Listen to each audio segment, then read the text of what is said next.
about case study 17. The title of the case is Informed Consent. This is the case. Mr. S,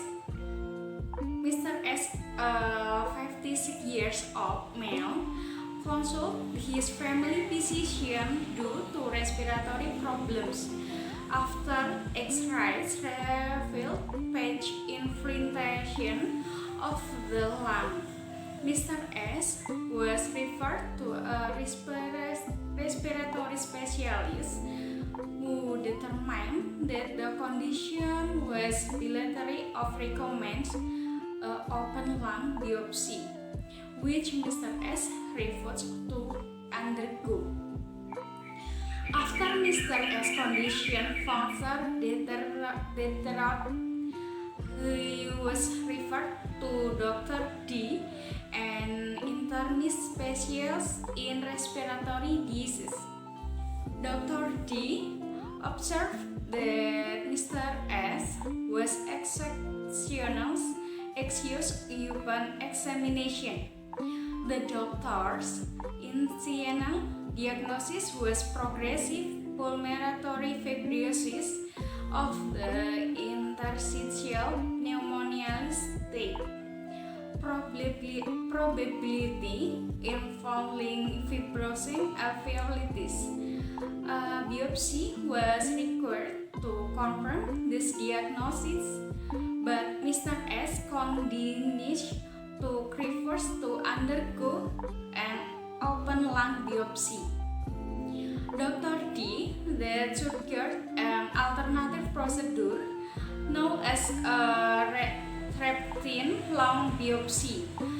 This procedure was inferior to the open lung method, but in view of Mr. S' refusal to undergo the open lung biopsy, it was an appropriate alternative.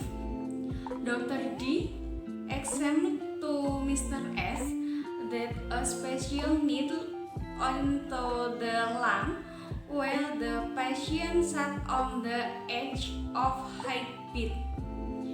Her also told the patient the needle would be attached to a thread. Dr. D then out the procedure rights, advising Mr. S that the procedure was usually virtual painless, but did have two possible complications. Dr. D did not mention to Mr. S that the procedure also involved risks of perforating the supply or the liver, and undergoes risk but not as undercomes as did. Apparently, Dr. D was not aware of the rights.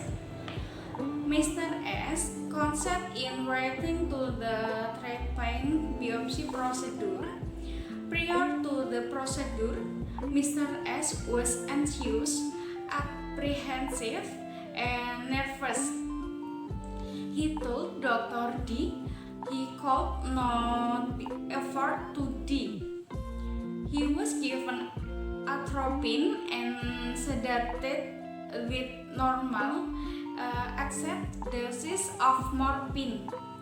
Once Dr. S has been sedated, Dr. D gave him instructions and demonstrated the equipment to him. After a local anesthetic was administered, the operation began. This question is taking into consideration that Mr. S was an extremely anxious patient, so the doctor have acted differently with respect to explanations he gave to Mr. S. My answer is no.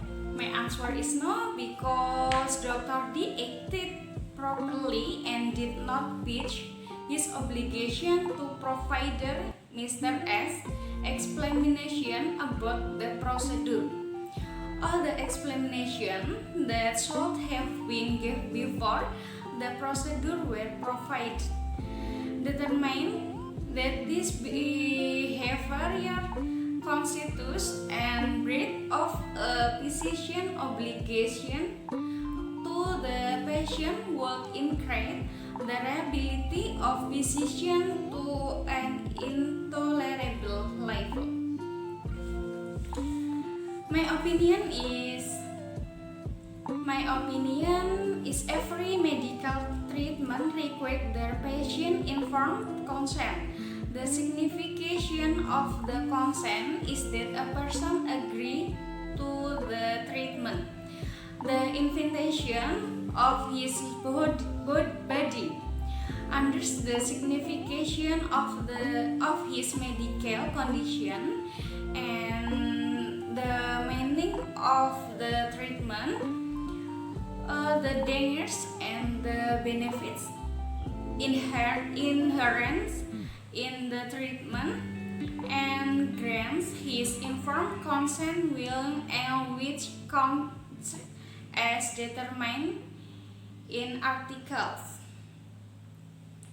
The obligation of the physician is to stay under to the rules of informed consent as part of the autonomy and respect he is obligated to his patient.